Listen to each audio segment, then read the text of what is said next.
जय हिंद दोस्तों, स्वागत है आपका हमारे इस YouTube चैनल स्टडी गाइड पर। दोस्तों, आज मैं आप लोगों के सामने एक नए टॉपिक के साथ पुनः उपस्थित हूं, जिसमें हम लोग सामान्य विज्ञान से जुड़े 25 सबसे इम्पोर्टेंट क्वेश्चंस को कवर करेंगे। फ्रेंड्स, मैं आपको बता दूं कि यदि आप किसी भी गवर्नमेंट एग्जाम की तैयारी करते हैं तो इस टॉपिक से रिलेटेड क्वेश्चंस हर साल गवर्नमेंट एग्जाम में पूछे जाते हैं। सो फ्रेंड्स, बने रहिए वीडियो के अंत तक और चलिए शुरू करते हैं आज के अपने इस सेशन को। क्वेश्चन नंबर 1, कोशिका की खोज सर्वप्रथम किस वैज्ञानिक ने किया था? आपके ऑप्शंस हैं। ऑप्शन ए रॉबर्ट हुक ने, ऑप्शन बी स्वान ने, ऑप्शन सी ल्यूवेनहॉक ने या फिर ऑप्शन डी न्यूटन ने। सो फ्रेंड्स, इसका जो सही जवाब है वह ऑप्शन ए रॉबर्ट हुक ने। दोस्तों, मैं आपको बता दूं कि रॉबर्ट हुक ने सर्वप्रथम कोशिका की खोज 1665 ईस्वी में किया था। तो इस तरह से आपका ऑप्शन ए सही हो जाता है। चलिए बढ़ते हैं अगले क्वेश्चन की तरफ। क्वेश्चन नंबर 2, रॉबर्ट हुक ने कोशिका संबंधी खोज का वर्णन निम्न में से किस पुस्तक में किया था? आपके ऑप्शंस हैं। Option A origin of species में, ऑप्शन बी माइक्रोग्राफिया में, option C wisdom of birds में या फिर ऑप्शन डी इनमें से सभी। सो फ्रेंड्स, इसका जो सही जवाब है वह ऑप्शन बी माइक्रोग्राफिया में। फ्रेंड्स, मैं आपको बता दूं कि रॉबर्ट हुक ने कोशिका संबंधी खोज का वर्णन अपनी प्रसिद्ध पुस्तक माइक्रोग्राफिया में किया था। तो इस तरह से आपका ऑप्शन बी सही हो जाता है। चलिए बढ़ते हैं अगले क्वेश्चन की तरफ। क्वेश्चन नंबर 3, सर्वप्रथम जीवित कोशिका की खोज किसने किया था? आपके ऑप्शंस हैं। ऑप्शन ए डार्विन ने, ऑप्शन बी जॉर्ज पायलेट ने, ऑप्शन सी ल्यूवेनहॉक ने या फिर ऑप्शन डी स्वान ने। सो फ्रेंड्स, इसका जो सही जवाब है वह ऑप्शन सी ल्यूवेनहॉक ने। दोस्तों, मैं आपको बता दूं कि सर्वप्रथम जीवित कोशिका की खोज ल्यूवेनहॉक द्वारा किया गया था। फ्रेंड्स, मैं एक जानकारी और दे दूंगा आपको कि ल्यूवेनहॉक ने व्यापक स्तर पर एक कोशिकीय सूक्ष्मजीवों का अध्ययन किया था। इसी वजह से इन्हें फादर ऑफ माइक्रोबायोलॉजी के नाम से भी जाना जाता है। तो इस तरह से आपका ऑप्शन सी सही हो जाता है। चलिए बढ़ते हैं अगले क्वेश्चन की तरफ। क्वेश्चन नंबर 4, कोशिका शब्द का प्रयोग सर्वप्रथम किस वैज्ञानिक ने किया था? आपके ऑप्शंस हैं। ऑप्शन ए चार्ल्स डार्विन ने, ऑप्शन बी रॉबर्ट हुक ने, ऑप्शन सी कैरोलस लिनियस ने या फिर ऑप्शन डी अरस्तु ने। सो फ्रेंड्स, इसका जो सही जवाब है वह ऑप्शन बी रॉबर्ट हुक ने। फ्रेंड्स, मैं आपको बता दूं कि कोशिका शब्द का प्रयोग सर्वप्रथम रॉबर्ट हुक द्वारा किया गया था। तो इस तरह से आपका ऑप्शन बी सही हो जाता है। चलिए बढ़ते हैं अगले क्वेश्चन की तरफ। क्वेश्चन नंबर 5, जीव विज्ञान का जनक किसे माना जाता है? आपके ऑप्शंस हैं। ऑप्शन ए अरस्तु को, ऑप्शन बी लैमार्क को, ऑप्शन सी ट्रेविरेनस को या फिर ऑप्शन डी डार्विन को। सो फ्रेंड्स, इसका जो सही जवाब है वो है ऑप्शन ए अरस्तु को। फ्रेंड्स, मैं आपको बता दूं कि जीव विज्ञान का अध्ययन आज से 400 ईसा पूर्व शुरू हुआ था, जिसकी शुरुआत अरस्तु ने किया था। इसीलिए अरस्तु को जीव विज्ञान का जनक भी माना जाता है। तो इस तरह से आपका ऑप्शन ए सही हो जाता है। चलिए बढ़ते हैं अगले क्वेश्चन की तरफ। क्वेश्चन नंबर 6, संपूर्ण जीव जगत की सबसे छोटी कोशिका निम्न में से कौन सी है? आपके ऑप्शंस हैं। ऑप्शन ए तंत्रिका तंत्र, option B RBC, option C mycoplasma या फिर ऑप्शन डी उपर्युक्त में से कोई नहीं। सो फ्रेंड्स, इसका जो सही जवाब है वह ऑप्शन सी माइकोप्लाज्मा। फ्रेंड्स, मैं आपको बता दूं कि संपूर्ण जीव जगत की सबसे छोटी कोशिका माइकोप्लाज्मा है, जिसे प्लूरोन्यूमोनिया या फिर पीपीएलओ के नाम से भी जाना जाता है। तो इस तरह से आपका ऑप्शन सी सही हो जाता है। चलिए बढ़ते हैं अगले क्वेश्चन की तरफ।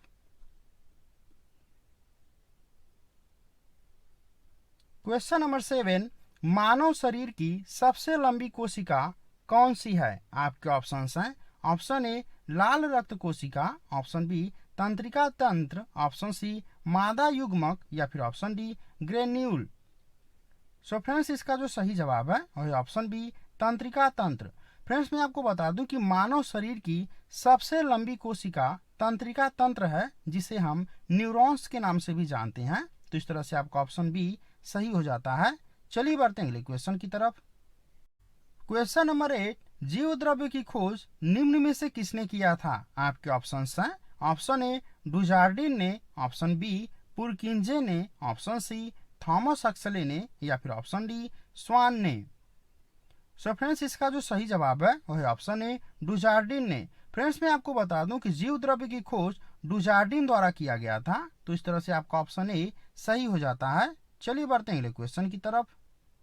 क्वेश्चन नंबर 9, जीव द्रव्य को जीवन का भौतिक आधार किसने कहा था? आपके ऑप्शंस हैं। ऑप्शन ए डुजार्डिन ने, ऑप्शन बी पुरकिंजे ने, ऑप्शन सी थॉमस हक्सले ने या फिर ऑप्शन डी एंटोनी वान ल्यूवेनहॉक ने।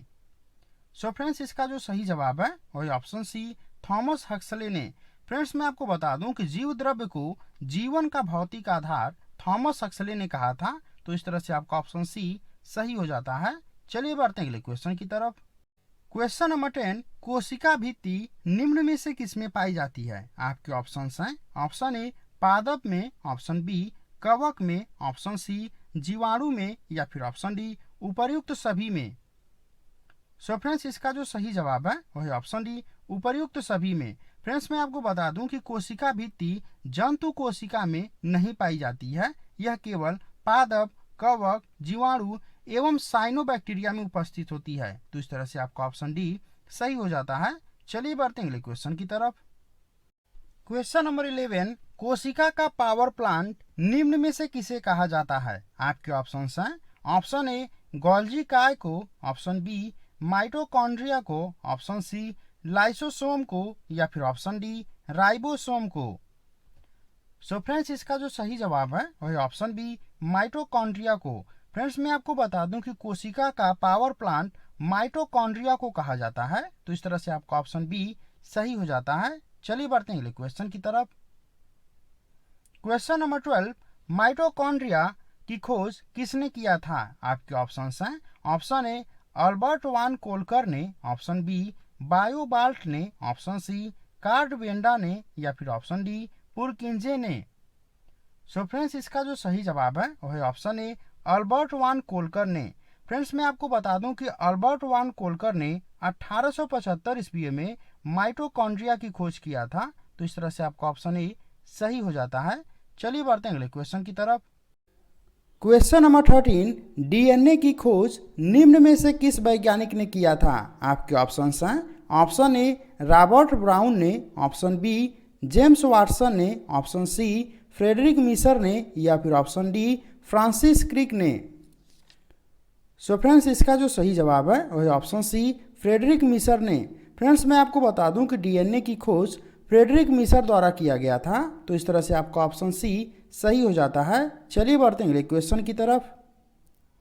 क्वेश्चन नंबर 14, डीएनए की संरचना के बारे में सबसे पहले किस वैज्ञानिक ने बताया था? आपके ऑप्शंस हैं। ऑप्शन ए जेम्स वाटसन ने, ऑप्शन बी फ्रांसिस क्रिक ने, ऑप्शन सी पुरकिंजे ने या फिर ऑप्शन डी जेम्स वाटसन और फ्रांसिस क्रिक दोनों ने। सो फ्रेंड्स इसका जो सही जवाब है वह है ऑप्शन डी जेम्स वाटसन एवं फ्रांसिस क्रिक दोनों ने। फ्रेंड्स मैं आपको बता दूं कि जेम्स वाटसन एवं फ्रांसिस क्रिक दोनों ने 1953 ईस्वी में डीएनए की संरचना के बारे में जानकारी दी थी, तो इस तरह से आपका ऑप्शन डी सही हो जाता है। चलिए बढ़ते हैं अगले क्वेश्चन की तरफ। क्वेश्चन नंबर 15, डीएनए की आधारभूत संरचना का निर्माण निम्न में से किन यौगिकों से हुआ है? आपके ऑप्शंस हैं। ऑप्शन ए शर्करा से, ऑप्शन बी फॉस्फेट से, ऑप्शन सी शर्करा एवं फॉस्फेट दोनों से या फिर ऑप्शन डी साइटोसिन से। सो फ्रेंड्स इसका जो सही जवाब है वह है ऑप्शन सी शर्करा एवं फॉस्फेट दोनों से। फ्रेंड्स मैं आपको बता दूं कि डीएनए की आधारभूत संरचना का निर्माण शर्करा एवं फॉस्फेट दोनों से हुआ है, तो इस तरह से आपका ऑप्शन सी सही हो जाता है। चलिए बढ़ते हैं अगले क्वेश्चन की तरफ। क्वेश्चन नंबर 16, निम्न में से किसे जीवन का किताब कहा जाता है? आपके ऑप्शंस हैं। ऑप्शन ए आरएनए को, ऑप्शन बी डीएनए को, ऑप्शन सी कोशिका को या फिर ऑप्शन डी जीव द्रव्य को। सो फ्रेंड्स इसका जो सही जवाब है वह है ऑप्शन बी डीएनए को। फ्रेंड्स मैं आपको बता दूं कि डीएनए को जीवन का किताब कहा जाता है, क्योंकि यह जीव के सभी आनुवांशिक सूचनाओं को प्रदान करता है, तो इस तरह से आपका ऑप्शन बी सही हो जाता है। चलिए बढ़ते हैं अगले क्वेश्चन की तरफ। क्वेश्चन नंबर 17, गुणसूत्र के निर्माण में निम्न में से किसकी भूमिका होती है? आपके ऑप्शंस हैं। ऑप्शन ए डीएनए की, ऑप्शन बी आरएनए की, ऑप्शन सी हिस्टोन प्रोटीन की, या फिर ऑप्शन डी डीएनए एवं हिस्टोन प्रोटीन दोनों की। सो फ्रेंड्स, इसका जो सही जवाब है वह है ऑप्शन डी डीएनए एवं हिस्टोन प्रोटीन दोनों की। फ्रेंड्स, मैं आपको बता दूं कि गुणसूत्र के निर्माण में डीएनए एवं हिस्टोन प्रोटीन दोनों की भूमिका होती है, तो इस तरह से आपका ऑप्शन डी सही हो जाता है। फ्रेंड्स, यदि आपको वीडियो की क्वालिटी अच्छी लगे तो प्लीज इस चैनल को सब्सक्राइब जरूर कर लीजिएगा। तो चलिए बढ़ते हैं अगले क्वेश्चन की तरफ। क्वेश्चन नंबर 18, मनुष्य में पाचन के दौरान कार्बोहाइड्रेट का सरलीकरण किस रूप में होता है? आपके ऑप्शंस हैं, ऑप्शन ए ग्लूकोज के रूप में, ऑप्शन बी फाइबर के रूप में, ऑप्शन सी फैटी एसिड के रूप में, या फिर ऑप्शन डी उपरोक्त सभी में। सो फ्रेंड्स, इसका जो सही जवाब है वह है ऑप्शन ए ग्लूकोज के रूप में। फ्रेंड्स, मैं आपको बता दूं कि मनुष्य में पाचन के दौरान कार्बोहाइड्रेट का सरलीकरण ग्लूकोज के रूप में होता है, तो इस तरह से आपका ऑप्शन ए सही हो जाता है। चलिए बढ़ते हैं अगले क्वेश्चन की तरफ। क्वेश्चन नंबर 19, निम्न में से किसे रक्त शर्करा के नाम से भी जाना जाता है? आपके ऑप्शन हैं, ऑप्शन ए सुक्रोज को, ऑप्शन बी फाइबर को, ऑप्शन सी ग्लूकोज को, या फिर ऑप्शन डी प्रोटीन को। सो फ्रेंड्स, इसका जो सही जवाब है वह है ऑप्शन सी ग्लूकोज को।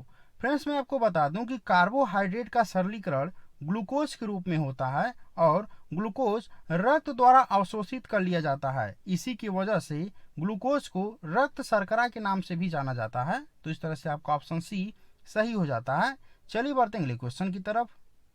क्वेश्चन नंबर 20, निम्न में से किसका पाचन मानव शरीर में नहीं होता है? आपके ऑप्शन हैं, ऑप्शन ए सुक्रोज का, ऑप्शन बी फ्रक्टोज का, ऑप्शन सी प्रोटीन का, या फिर ऑप्शन डी सेल्यूलोज का। सो फ्रेंड्स, इसका जो सही जवाब है वह है ऑप्शन डी सेल्यूलोज का। फ्रेंड्स, मैं आपको बता दूं कि मानव शरीर में सेल्यूलोज के पाचन के लिए किसी भी प्रकार की एंजाइम नहीं पाई जाती है, बल्कि आंतों में पाए जाने वाले कुछ जीवाणुओं के द्वारा सेल्यूलोज का सरलीकरण फाइबर के रूप में कर दिया जाता है, तो इस तरह से आपका ऑप्शन डी सही हो जाता है। चलिए बढ़ते हैं अगले क्वेश्चन की तरफ। क्वेश्चन नंबर 21, निम्न में से कौन सी विटामिन जल में घुलनशील है? आपके ऑप्शन हैं, option A vitamin A, option B vitamin B, option C vitamin C, या फिर ऑप्शन डी विटामिन बी एवं सी दोनों। सो फ्रेंड्स, इसका जो सही जवाब है वह है ऑप्शन डी विटामिन बी एवं सी दोनों। दोस्तों, मैं आपको बता दूं कि जल में घुलनशील विटामिन बी एवं सी है, तो इस तरह से आपका ऑप्शन डी सही हो जाता है। चलिए बढ़ते हैं अगले क्वेश्चन की तरफ। क्वेश्चन नंबर 22, वसा में घुलनशील विटामिन निम्न में से कौन सी है? आपके ऑप्शन हैं, option A vitamin D, option B vitamin E, option C vitamin B, या फिर option D vitamin A D E K. So friends, इसका जो सही जवाब है वह option D vitamin A D E K. दोस्तों, मैं आपको बता दूं कि विटामिन ए डी ई के वसा में घुलनशील विटामिन है, तो इस तरह से आपका ऑप्शन डी सही हो जाता है। चलिए बढ़ते हैं अगले क्वेश्चन की तरफ। क्वेश्चन नंबर 23, निम्न में से सबसे बड़ा एक कोशिकीय है? आपके ऑप्शन हैं, option A yeast, option B acetabularia, option C amoeba, या फिर option D acetobacter. So friends, इसका जो सही जवाब है वह है ऑप्शन बी एसिटेबुलेरिया। फ्रेंड्स, मैं आपको बता दूं कि इन चारों में सबसे बड़ा एक कोशिकीय एसिटेबुलेरिया है, तो इस तरह से आपका ऑप्शन बी सही हो जाता है। चलिए बढ़ते हैं अगले क्वेश्चन की तरफ। क्वेश्चन नंबर 24, निम्न में से किस कोशिकांग को एटम बम कहते हैं? आपके ऑप्शन हैं, ऑप्शन ए गोल्जी काय को, ऑप्शन बी लाइसोसोम को, ऑप्शन सी सूक्ष्म नलिका को, या फिर ऑप्शन डी उपर्युक्त सभी को। सो फ्रेंड्स, इसका जो सही जवाब है वह है ऑप्शन बी लाइसोसोम को। फ्रेंड्स, मैं आपको बता दूं कि लाइसोसोम को कोशिकांग का एटम बम भी कहा जाता है, तो इस तरह से आपका ऑप्शन बी सही हो जाता है। चलिए बढ़ते हैं अगले क्वेश्चन की तरफ। क्वेश्चन नंबर 25, निम्नलिखित में से कौन सा विटामिन ए का प्रचुरतम स्रोत है? आपके ऑप्शन हैं, ऑप्शन ए आम, ऑप्शन बी सेब, ऑप्शन सी अमरूद, या फिर ऑप्शन डी पपीता। सो फ्रेंड्स, इसका जो सही जवाब है वह ऑप्शन बी सेब। फ्रेंड्स, मैं आपको बता दूं कि सेब विटामिन ए का प्रचुरतम स्रोत है, तो इस तरह से आपका ऑप्शन बी सही हो जाता है। चलिए बढ़ते हैं अगले क्वेश्चन की तरफ। सो फ्रेंड्स, ये आपका होमवर्क है जिसका उत्तर आपको वीडियो के कमेंट बॉक्स में देना है। तो चलिए पढ़ते हैं इस क्वेश्चन को। निम्नलिखित में से किसका निर्माण हमारे शरीर में नहीं होता है? आपके ऑप्शंस हैं। ऑप्शन ए प्रोटीन का, ऑप्शन बी एंजाइम का, ऑप्शन सी हार्मोन का, या फिर ऑप्शन डी विटामिन ए का। सो फ्रेंड्स, इस क्वेश्चन का उत्तर आप लोग वीडियो के कमेंट बॉक्स में जरूर दीजिएगा। तो दोस्तों, मैं आशा करता हूँ कि वीडियो आपको काफ़ी पसंद आया होगा। यदि ये वीडियो आपको पसंद आए तो प्लीज़ इस चैनल को लाइक कीजिए, शेयर कीजिए और साथ ही हमारे चैनल को सब्सक्राइब कीजिए। फ्रेंड्स, इस तरह की वीडियोस मैं प्रतिदिन इस चैनल पर अपलोड करता रहता हूँ। यदि आप ऐसे वीडियोस को देखना पसंद करते हैं तो हमारे चैनल के साथ जुड़े रहिए। मिलते हैं अगले वीडियो में, तब तक के लिए धन्यवाद।